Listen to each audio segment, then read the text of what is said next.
नमस्ते साथीहरू। TikTok, YouTube, इन्स्टामा viral भइरहेको छ एउटा सेक्सुअल हेरेसमेन्ट केस। आउनुहोस् वास्तवमा के भएको रहेछ, अन्तिमसम्म यो भिडियो हेर्नुहोस्। To understand what had happened to me, you have to know like मेरो backstory. So बच्चा हुँदामा like म 6-7 years हुँदाखेरि मैले फिल्म खेलेको थिएँ 3-4वटा. So I always had this कि म ठुलो भएर मोडल हुन्छु or actress हुन्छु भनेर. So 12th class को board exams सिद्धिएपछि I went for an audition in House of Fashion. I was not selected there, but त्यहाँको auditionको picturesहरू बाहिर आएपछि I got a message from someone. Let's call him my abuser. And what he told me was, come, let's have a photo shoot. And I was like really excited kinabhane I wanted to become a model. And I went there and त्यसपछि I'm not going to take the name of the like online khabar, but he is एकदमै renowned photographer. अनि त्यो photographer अनि मेरो abuser, not even मेरो, that fucking abuser, दुवैजना मिलेर they took my pictures and they paid me 5,000 for it. अनि that abuser told me कि he is organizing a beauty pageant and I should like take part in it because I have a history of like मैले त्योभन्दा अगाडि नै beauty पेजेन्टमा भाग लिइसकेको थिएँ. So I agreed. अनि cut to I was first runner up of the beauty pageant. And the Miss Nepal that I'm talking about was the choreographer. I'm not going to expose anyone's name, and please do not tell me to expose कसैको पनि name किनभने यत्रो वर्षपछि मैले राखेको प्रुफहरु पनि मसँग छैन. मैले राखेको थिएँ, मैले कल्स रेकर्डिङ, टेक्स्ट मेसेजेसहरु सबै राखेको थिएँ मेरो ड्राइभमा. But after all these years हुन्छ नि, I used to like replay that and cry alone. अनि like I deleted it, all of it, I guess in 2018 तिर. So मसँग कुनै पनि प्रुफ छैन भन्नलाई, त्यही भएर म कसैको पनि नाम लिदिन. I hope you guys understand. So after, okay, this is the part 1. Please bear with me, please listen to me, and if you don't have an open mind, please don't listen to me. Okay, so winner भइसकेपछि one day randomly that abuser calls me and tells me कि तिमी ready भएर आऊ because we are having a success party. कुनै पनि event भएपछि success party हुन्छ है. So I got ready अनि I went there. It was Everest Hotel. I went there and त्यसपछि I didn't saw anyone. त्यसपछि मैले सोधेँ खै त सबैजना. And he told me कि you came very early, the party is starting from like 6-7 तिरबाट, so तिमी बस्दै गर भनेर भन्नुभयो. त्यसपछि like a waiter came एकदमै टाइम पछि and he offered me lemonade. Okay, it was not even a drink, it was lemonade with ice. And he told me कि this is a welcome drink. And I drank it. And त्यसपछि I guess 10-15 minutes पछि I felt एकदमै drowsy. त्यसपछि मैले त्यो अब्युजरलाई के भन्यो भने I want to go home because I'm not feeling well. अनि उले के भन्यो नि, उले मलाई एकदमै गाली गर्यो, तिमी विनर भएर यस्तो गर्ने, what will anyone think, what would the media think, la la la la, right? अनि he was like एकदमै pressuring me. अनि I thought he was right. अनि he told me कि यस्तै हुन्छ भनेर I have like के भन्छ एउटा रुम लिएर राखेको छु. केटीहरूलाई गाह्रो भयो किनभने दे माइट गेट ड्रङ्क आज. अनि गाह्रो भएको केटीहरूलाई मैले राख्नलाई एउटा रुम लिएको छु. Go and rest there. सबैजना आएपछि म तिमीलाई उठाउन कसैलाई बोलाउँछु भनेर भन्यो. I went there and please keep this in mind, I was 16. I was just 16. मेरो नागरिकता पनि बनाएको थिएन. I went there. त्यसपछि the next thing I remember is मलाई मेरो घरिघरि मात्रै होस खोलिरहेछ अनि he is like he's inside of me, he's doing it to me. मेरो घरिघरि मात्रै हुन्छ नि, I'm घरिघरि मात्रै कन्सियस क्या, but he's doing it to me. जतिखेर म कन्सियस छु he's doing it to me. अनि it was एकदमै painful. अनि I remember 5:30-4:30 बजीतिर I was like completely मेरो होस खुल्यो. And what I see is the man sleeping next to me naked. I was totally naked. There was blood in bed. त्यसपछि I started crying एकदमै loudly, hysterically. त्यसपछि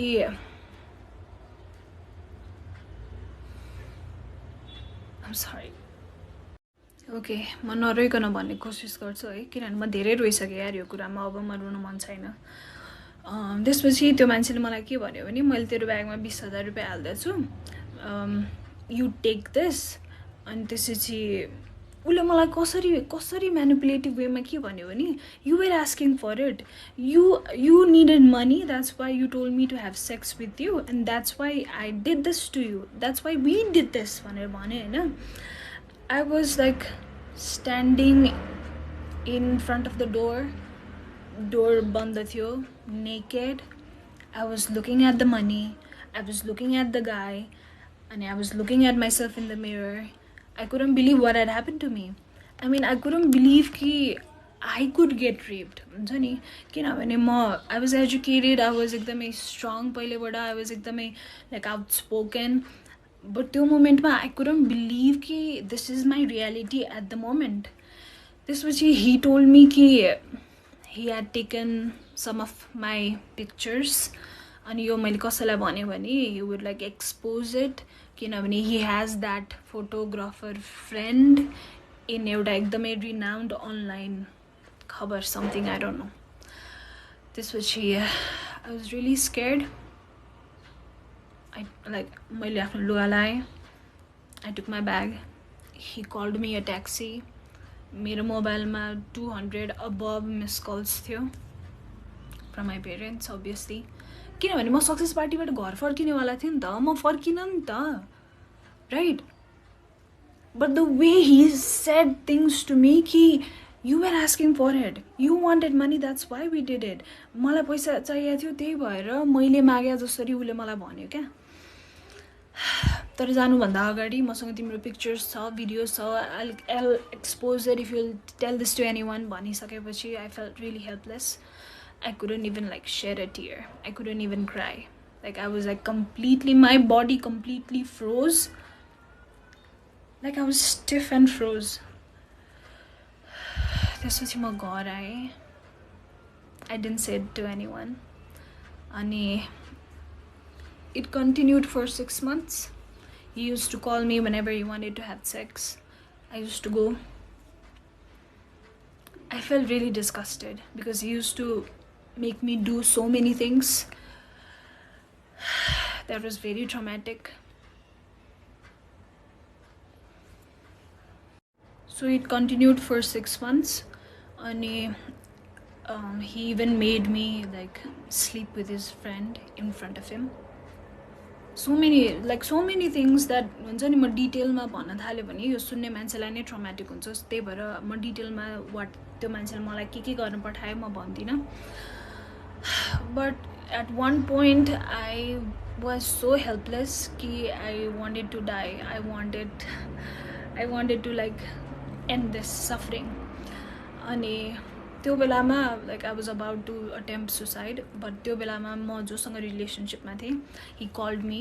त्यसपछि म एकदमै ब्रेकडाउन भएर I shared everything with him. Let's call him mister Khadka. I shared everything to him. अनि उसले मलाई किन पहिले नभनेको, I could have help you so much यताउति भनेर भन्यो। अनि ऊ र म भएर उसले मलाई एकदमै सपोर्ट गर्यो, उसले मलाई एकदमै करेज दियो त्यो बेलामा। अनि ऊ र म भएर त्यो मान्छेको कन्सल्टेन्सी पनि छ, अझै पनि छ। अनि त्यो कन्सल्टेन्सीमा गएर हामीले सबै मान्छेलाई बाहिर निकालेर त्यो कन्सल्टेन्सीको स्टाफहरूलाई त्यहाँ राखेर, त्यो मान्छेलाई त्यहाँ राखेर, त्यो फोटोग्राफरलाई त्यहाँ राखेर, इभन मसँग विनर भएको 2 जना मध्ये 1 जना केटी मात्रै आयो। त्यो अर्को केटी किन आएन म I'll explain it to you later. सबैजनालाई राखेर I showed all of the text messages he used to send me, all of the call recordings मैले प्ले गरेँ, and I told each and every one what he had done to me. And त्यसपछि my boyfriend at that time, he brushed out of anger र उसले त्यो मान्छेलाई एकदमै पिट्यो। मैले पिट्न पाइनँ, मलाई एकदमै पिट्नु मन थियो। आई गेस मैले एक स्ल्याप मात्रै दिएँ होला। त्यो कन्सल्टेन्सीको बाहिर एउटा बोइज होस्टेल छ त्यो बोइज होस्टेलको लाइक त्यो बोइज होस्टेलको सबै केटाहरू बारदलीमा आएर हेरिरहेको थियो किनभने एकदमै ठुलो विन्डो थियो and everybody could see what was happening अनि त्यही कन्सल्टेन्सीमा काम गर्ने एकजना दाइले चाहिँ हि वाज सो डिस्गस्टेड कि हि सेड कि दाइ म तपाईँसँग काम गर्न सक्दिनँ प्लिज मलाई स्यालेरी पनि नदिनु मलाई कल पनि नगर्नु म निस्केँ आज यहाँबाट भनेर उहाँ निस्केर जानुभयो त्यसपछि at that moment I called that Miss Nepal. And I said to her, कि ma'am, this man has been doing this to me. यस्तो धेरै कुरा भएको छ मसँग. It was continued for 6 months. And I'm finally speaking my truth. And we are in this office. Please come and help me. भनेर भन्दाखेरि I'll tell you the exact words what she said. Okay, so that so-called bitch literally said this to me. Okay, why are you saying all of this to me? It is your problem that you got raped. It's not my problem. Malai kina sunaira? Got off. At that moment, she was my idol. I used to look up to her, la la la, whatever, fucking bitch. I know you're watching this. I know because that video got viral. How does it feels to like interview or to talk about feminism? I support women. Malai zoli aare je bhane pani I support her. Kasto feel huncha? That you were fucking 33 years old and I was 16. ठिक छ मैले बुझेँ तिमी अर्गनाइजेसनबाट तिमीले पैसा ल्याछौ त्यो मान्छेबाट पैसा ल्याछौ एज अ कोरियोग्राफर र त्यही भएर त्यो नुन खाएको त्यो मान्छेको नुन खाएको भएर तिमीले त्यसको अगेन्स्टमा केही भन्न सकेनौ I agree I totally agree I am being understand fucking able होइन but as a woman to another woman who was a kid यार you could have just called me from another number or from somebody else's number and you could have just asked me what how are you doing bacha how are you doing how are you keeping it up kinabhane it was ekdamai traumatic ni ta she made it feel like it was fucking nothing त्यसपछि we asked that abuser to delete all of the pictures and videos that he had he deleted हाम्रै आँखा अगाडि अब उसले backup राख्यो के गर्यो मलाई थाहा छैन मलाई मतलब पनि छैन अब उसले एक्सपोज अहिले गर्यो भने पनि मलाई मतलब छैन even if somebody sees me naked or even if somebody sees me having sex with somebody else र त्यो भिडियो भाइरल हुन्छ भने पनि मलाई अब मतलब छैन मलाई मतलब छैन यार म रुँदाखेरि कराउँदाखेरि म त्यत्रो वर्ष पेनमा हुँदाखेरि कहाँ थियो मान्छेहरू कहाँ थियो त्यो मिस नेपाल कहाँ थियो त्यो fucking विनर्सहरू who is like I want to be the voice of the voiceless really bitch you want to be the voice of the voiceless I can't with this hypocrites honestly म यो hypocrites हरुसँग सक्दिन क्या if you want to be that bitch then fucking be that bitch why अगाडि चाहिँ I support women I am a feminist actually त्यो बिचको recent interview was so triggering to me म उसलाई फलो पनि गर्दैन म उसलाई हेर्दा पनि हेर्दैन किनभने त्यो मुख पनि छाडौँ क्या त्यो बिचको अनुहार देखेपछि आई गेट ट्रमाटाइज्ड ओके त्यसपछि मैले मसँगै विनर भएको because there was a winner I was first runner up and there was second runner up so मैले विनर र सेकेन्ड रनर अपलाई कल गरेर के भने यो भएको छ मसँग मैले फेरि कल गरेर भने कि इभन दो त्यो second runner up was there in that office when I exposed him with the help of my then boyfriend मैले फोन गरेर के भन्यो भने मसँग यस्तो यस्तो भएको छ भन्दा they were like we believe you ल ल ल ल राइट त्यसपछि आई थिङ्क 2-3 दिनपछि देयर वाज लाइक मेला हुन्छ नि यो विदेश जाने अरूको कन्सल्टेन्सीहरू बसेर मेला गर्छ नि they fucking went there and they were like नेपालको टप 3-4 मोडललाई पनि बोलाएको थियो obviously they didn't knew okay I am fine कि त्यो अरू मोडलहरूलाई थाहा थिएन तर त्यो दुईटा विनरलाई त मैले भनेको थिएँ नि but when I saw them working with that guy again and doing photo shoots again with that guy भन्नाले उसले दिएको प्रोजेक्ट्सहरुमा Don't be fucking stupid and come at to me, हुन्छ नि. I felt at that point, because nobody supported me, maybe it was my fault. It was my fault that I went to participate in that pageant. It was my fault. Yeah, so dumb to drink that lemonade. It was my fault. Now I know it was not my fault. But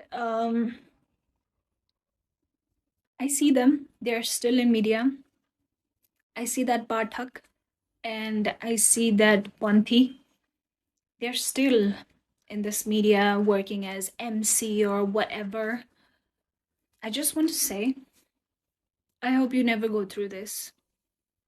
I hope that God would always protect you and He would never put you through this. I hope you get your karma. But यार बाहिर आएर म feminist हो, म support गर्छु मान्छेहरूलाई, यो hypocrisy चाहिँ नदेखाउनु. Okay, after that, I still wanted to be a model. I know. So I went to another agency. So this agency is in Delhi Bazaar. I forgot his name. He's like Shrestha or Marjan something. And यो कति वर्ष अगाडि फेसबुकमा पनि आएको थियो that he had been abusing so many girls. And मैले पनि repost गरेको थिएँ sharing my story. But now because I don't have like Facebook, I just can't. Like I'm really unstable with my relationships, with my friendships, with the person I trust. I'm sorry, I cannot. Sorry, I cannot trust anyone. Okay, coming back to the Delhi Bazaar ko agency wala. So I went there because I wanted to be a model. I know. Ani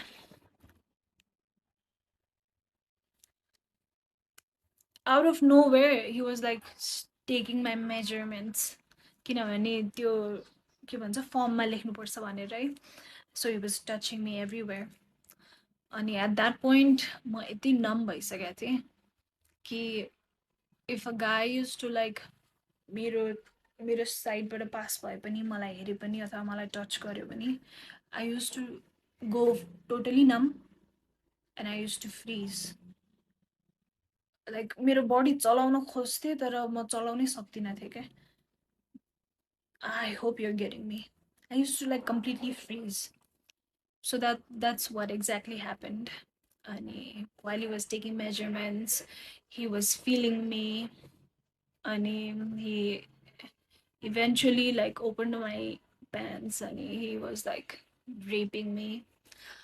But at that point, I remember how but I was like as stiff as a tree. I was so stiff. I got up from there. त्यसपछि मैले त्यो दिन के decide गर्यो भने, I think this industry is like this and I think everybody goes through it and maybe they are okay with it but I'm not okay with it. So भयो अब म इन्डस्ट्रीमा केही पनि ट्राई नै गर्दिनँ भनेर I just closed the door of my dreams to become an actress. But that's not the end of my story. I wish that was the end, but it's not. Okay, so at this point I was like, okay, म model पनि बन्दिनँ, म यो entertainment इन्डस्ट्रीमा म केही पनि गर्दिनँ हुन्छ नि. मैले अनि ब्याचलर जोइन गरेँ सिएसआइटीमा अनि आई वाज लाइक म आइटीकै काम गर्छु, I'll do something which won't which won't involve getting abused. But let me tell you, यो जुनसुकै इन्डस्ट्रीमा पनि हुँदो रहेछ. एन्टरटेनमेन्ट होस्, आइटी होस्, इन्जिनियर होस्, डक्टर होस्, लेबर होस्, जुनसुकै फिल्डमा. किनभने आई एम लाइक मलाई त अब त्यो बिलिभ भइसक्यो कि यो जुनसुकै फिल्डमा पनि हुँदो रहेछ. Okay, let's come back to first semester किनभने अब त्यो 12 क्लास पास भएपछि अब म ब्याचलर फर्स्ट सेमेस्टर जोइन भएँ होइन अनि त्यो बेलाको मेरो बोयफ्रेन्ड जो मिस्टर खड्का हुनुहुन्थ्यो he started becoming एकदमै insecure after that incident after we exposed that man होइन अनि he started like making comments कि मसँग सेक्स गर्दा रमाइलो हुन्छ कि त्यो मान्छेसँग सेक्स गर्दा रमाइलो भइरहेको थियो तँलाई अनि he used to tell this to me every day कि तँसँग रेप भएको होइन actually you were asking for it तँ आफै गएको हो नि त तँ आफै गएको हो त्यो पेजेन्टमा त्यो मान्छेले बोलाएपछि त आफै गएको हो त्यो एभरेस्ट होटलमा त आफै गएको हो त्यो रुममा त आफै गएको हो सो तँसँग रेप भएको होइन बुझिस् नि you wanted that you wanted to cheat on me that's why you fucking did it vanera he used to say that to me over and over and over and over and over again every single day ani to the point where he started like making comments कि मसँग गर्दा रमाइलो हुन्छ कि त्योसँग गर्दा रमाइलो भइरहेको थियो and I couldn't take it anymore त्यसपछि I broke up with him and I jumped into another relationship because obviously I had to distract myself from the pain त्यसपछि I got into another relationship this was Mr. Tiwari he was from my same college हामी ब्याचलरको this was like second सेमेस्टरको कुरा त्यसपछि I guess हामी रिलेसनसिपमा भएको 2-3 महिनापछि I told him everything what had happen to me किनभने I wanted some one to hear me had मेरो कुरा कसैले सुन्दै हुन्थ्यो कसैले मलाई हक गरेर हुन्छ नि तिम्रो गल्ती थिएन भन्दै हुन्थ्यो जस्तो हुन्थ्यो क्या मलाई अनि I shared everything to him अनि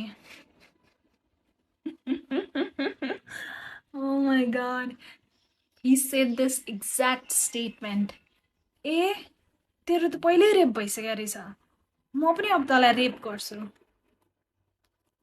जस्ट इमेजिन भिक्टिमलाई